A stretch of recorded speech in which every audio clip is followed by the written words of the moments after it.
dear student, second example of bilinear transformation. Suppose if we have find the bilinear transformation which map 0 minus 1 I of the z plane onto the points 2 infinity 1/2 5 plus I of the w plane. इसके लिए हम सबसे पहले क्या लिखेंगे, let the transformation B हम क्या लिखेंगे, w is equals to a plus B divided by C Z. Okay, और ये बी और डी है, इसके साथ हम क्या करेंगे, जेड को मल्टीप्लाई कर देंगे. ओके, नाउ अभी इसमें देखो, ये जो पहला वैल्यू है किसकी वैल्यू है, जेड की वैल्यू है, और ये जो वैल्यूज आपको गिवन है ये किसकी वैल्यू है, डब्ल्यू की. इसका पहला वैल्यू देखो 0 है और इसका वैल्यू 2 है, तो मतलब आपको जेड का वैल्यू क्या गिवन है, 0. तब आपके पास डब्ल्यू की वैल्यू क्या है, 2. फर्स्ट वैल्यू ये जेड की वैल्यू है और ये डब्ल्यू की वैल्यू है. ये वैल्यूज हम इस इक्वेशन में रखेंगे तो लेफ्ट हैंड साइड में क्या है, डब्ल्यू, तो मैंने डब्ल्यू पुट कर लिया. एंड जेड की जगह पे क्या लिखा, 0, क्योंकि जेड का वैल्यू पहला 0 गिवन है. इसी तरीके से 0 पुट कर ले, 0 का बी से मल्टीप्लाई होगा तो क्या हो जाएगा, वो 0 है ना, ये 0 हो गया. नाउ हम क्या करेंगे, यहाँ पे हमको क्या मिला, conclusion 2 is equals to A by C. That means अगर इसका क्रॉस मल्टीप्लीकेशन करें तो ए इज इक्वल टू क्या मिलेगा, 2c. और अगर हम c के टर्म्स में इसको लिखें तो सी इज इक्वल्स टू a/2. तो ये मेरा कंक्लूजन है, ये मेरा फर्स्ट कंक्लूजन है. Okay, now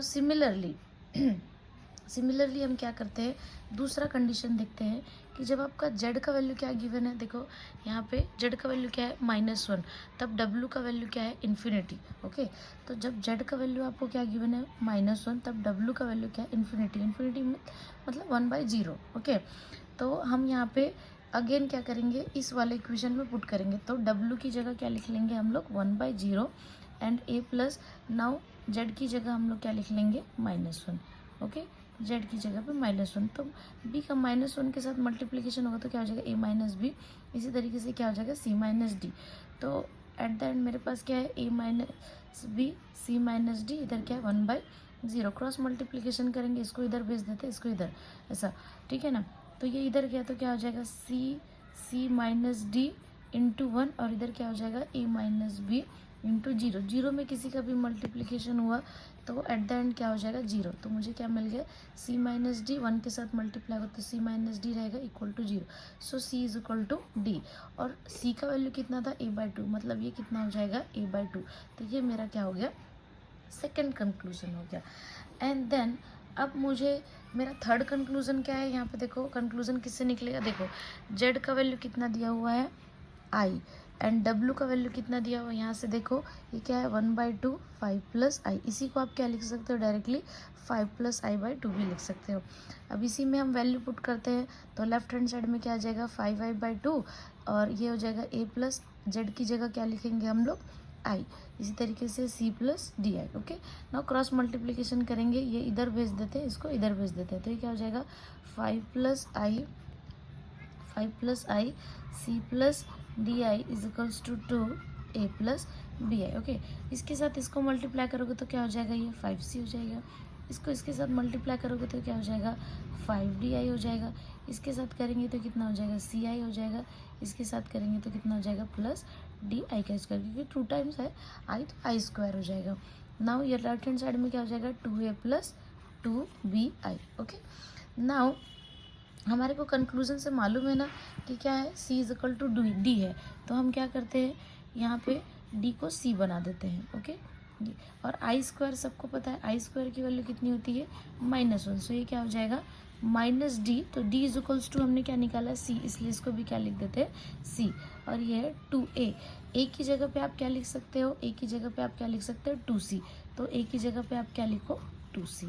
okay, now simplify करो, देखो ये 5c है, 5c में से c गया तो क्या हो जाएगा, ये 4c, और ये 5ci है तो 5 प्लस 1ci कितना जाएगा, 6ci. ये कितना हो जाएगा, 2 2 4c प्लस 2bi. ये 4c कैंसिल हो जाएगा, ये क्या होगा, 6ci इज इक्वल्स टू कितना हो जाएगा, 2bi. ओके, नाउ हम क्या करेंगे यहाँ पे, ये आई को आई से कैंसिल कर देते हैं, तो हमारे को b इज इक्वल टू कितना मिल जाएगा, 6c डिवाइडेड बाई 2। b को सिर्फ रहने दिया, इसके साथ मल्टीप्लिकेशन था, इस वजह से ये यहाँ जाके डिवाइडेड होगा, 2 1 2, 2 3 सो ये कितना आ जाएगा 3c। So b is equal to कितना आ गया 3c।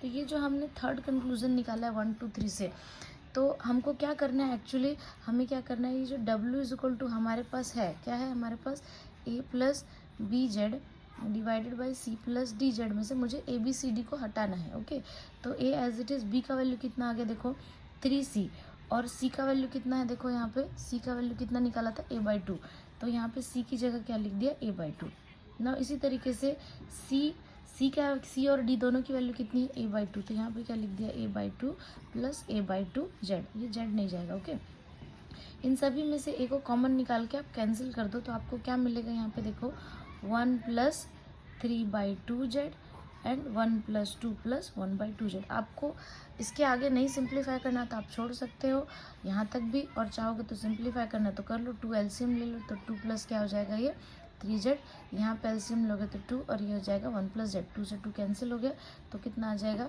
2 plus 3 Z by 1 plus Z, जो आए ये आपका आंसर। ओके, तो सिमिलरली आपको दूसरे भी जो बाइलिनियर ट्रांसफॉर्मेशन के प्रॉब्लम है उसमें क्या करना है, आपको फोकस करना है जेड और डब्ल्यू की वैल्यू जो भी गिवन है उसको इस इक्वेशन में आपको पुट करना है।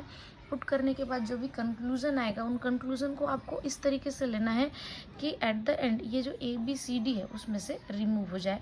कोई भी बाइलिनियर का प्रॉब्लम आएगा तो आपको यही प्रोसेस फॉलो करनी है। ओके।